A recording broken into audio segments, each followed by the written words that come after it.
Digging into some magazines from off the shelf. Why don't we dig into this one from 1991 first.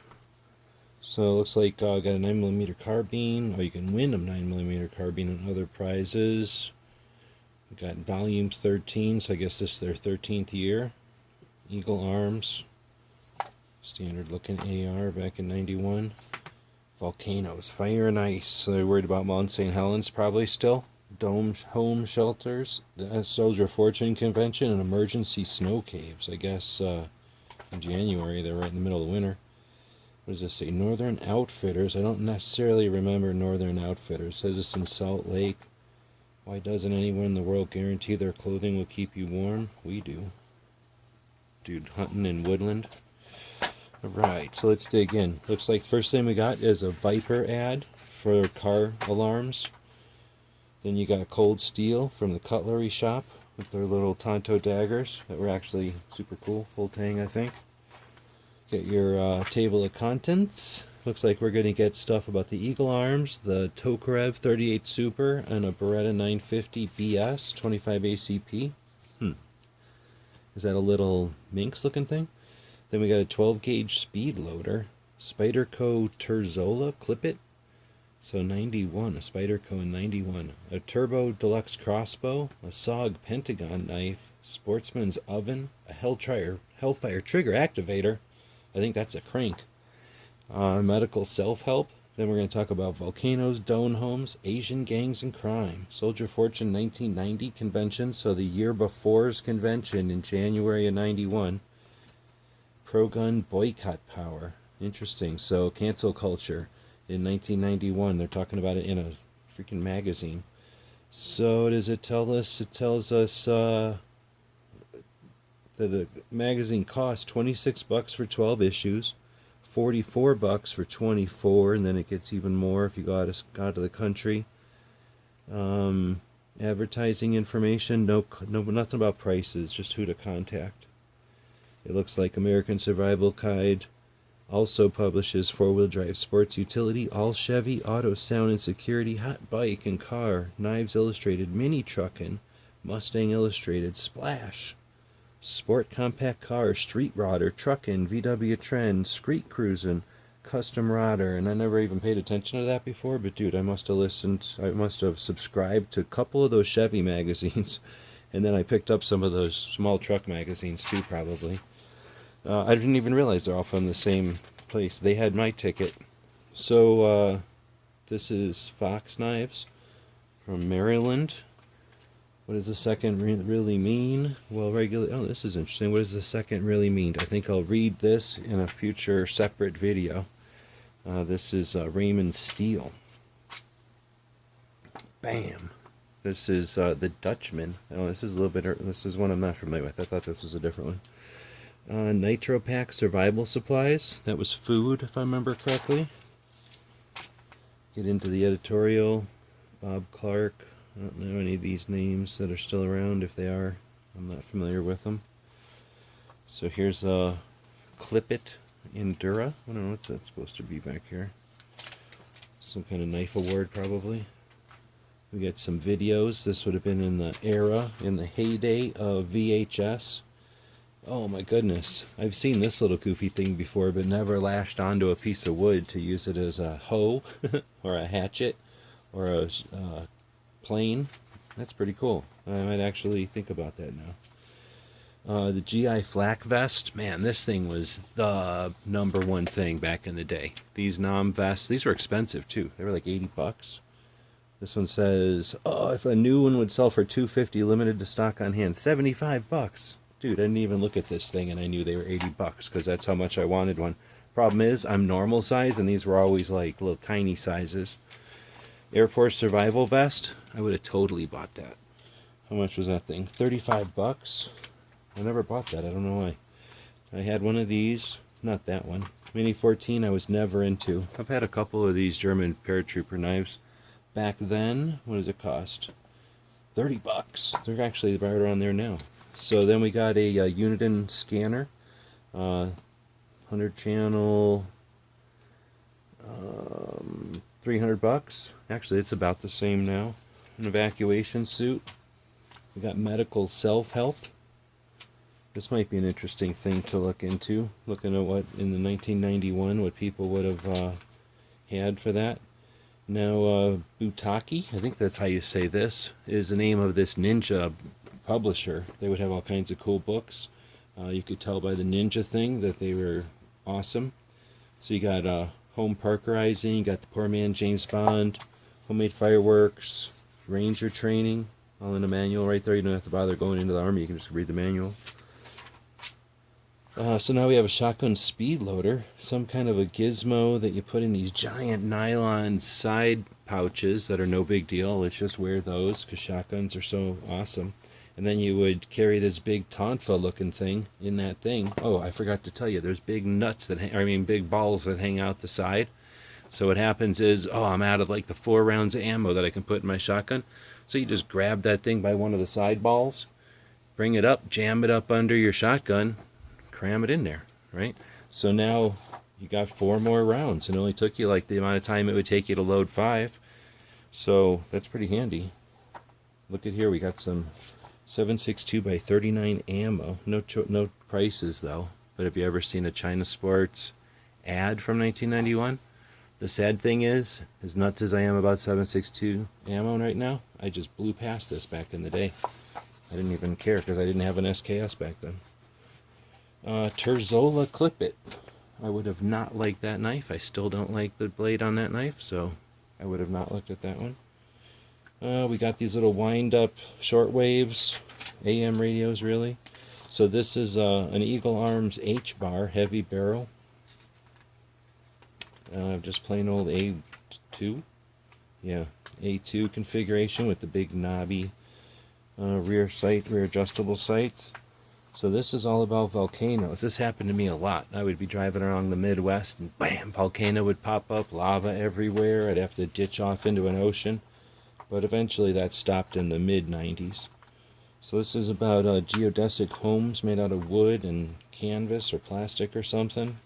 I definitely wanted one of these. I don't know about you, but I would still live in a geodesic home. I don't know about the plastic and canvas idea. I would have a greenhouse made out of plastic.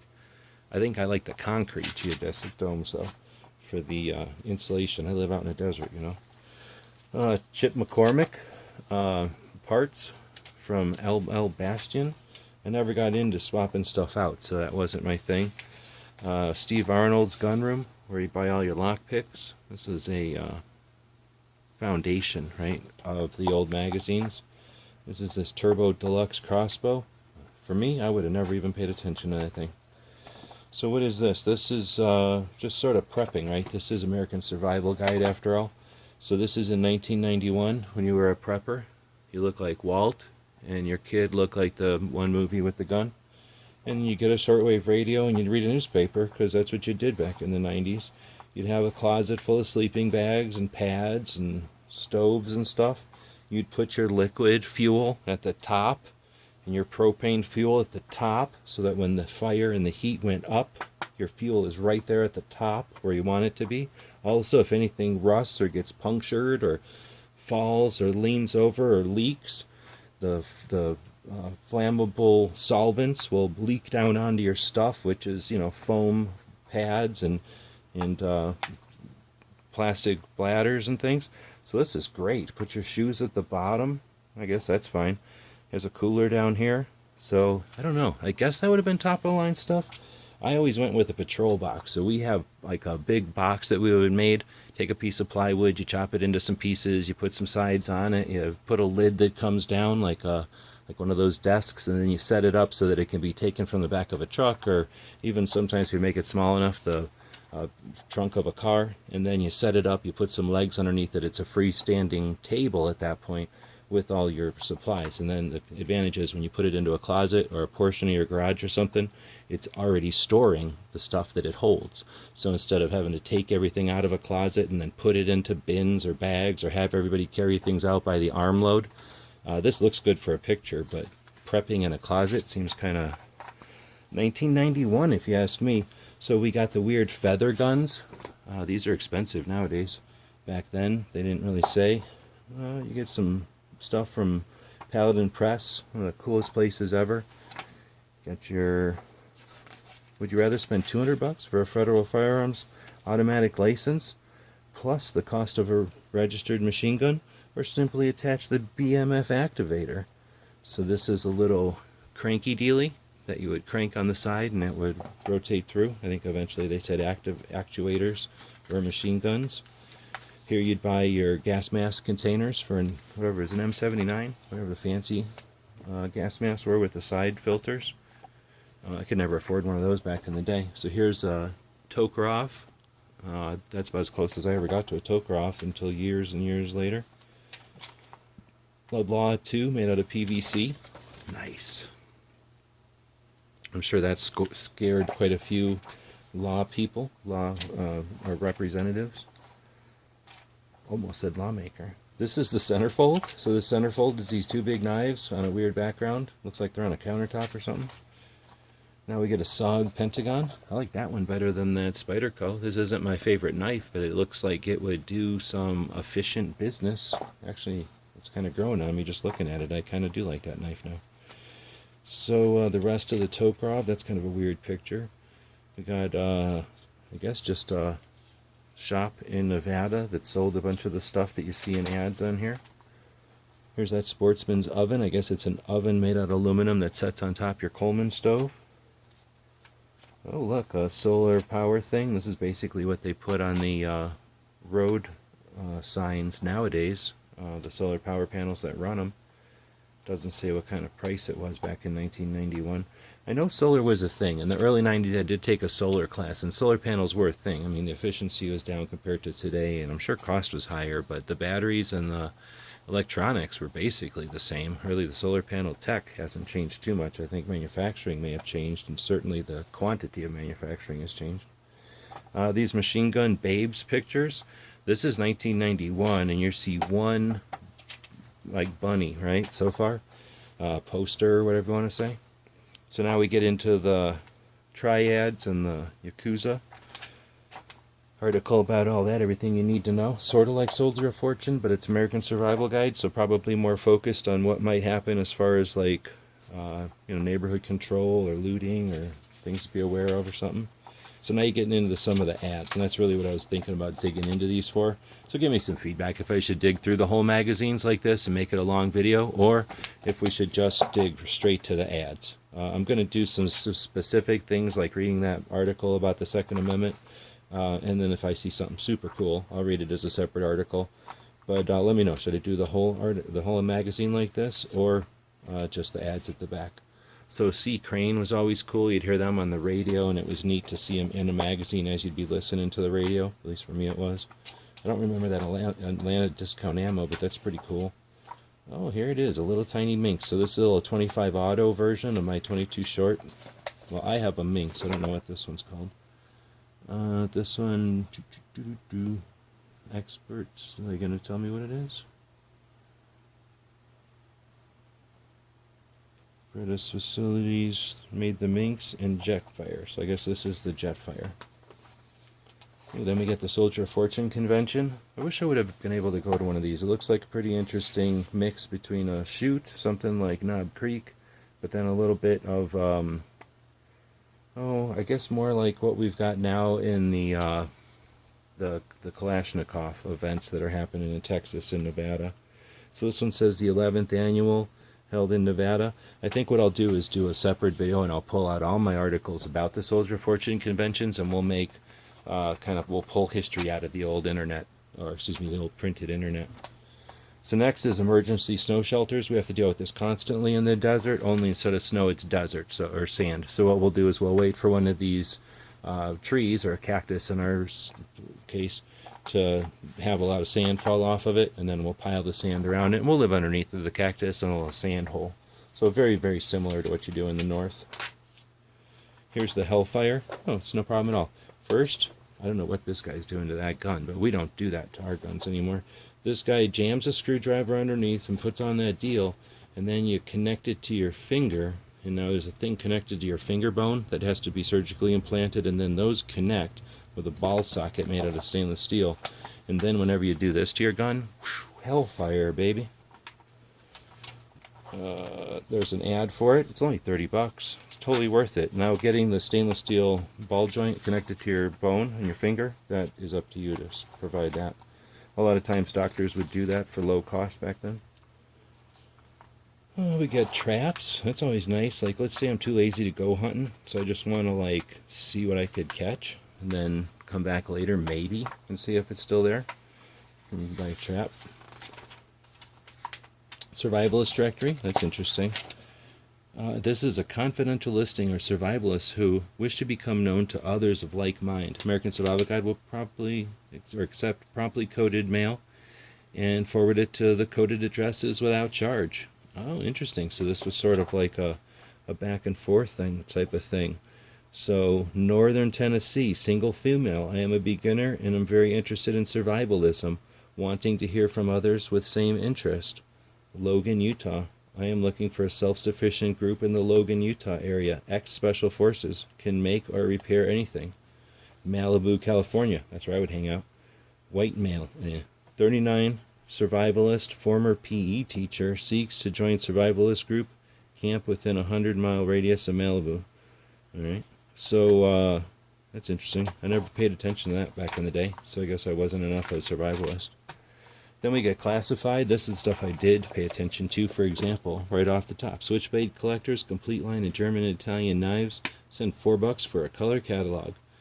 There's like 3 different stiletto switchblade ads right off the bat. Got some more mail call. Media boycotts.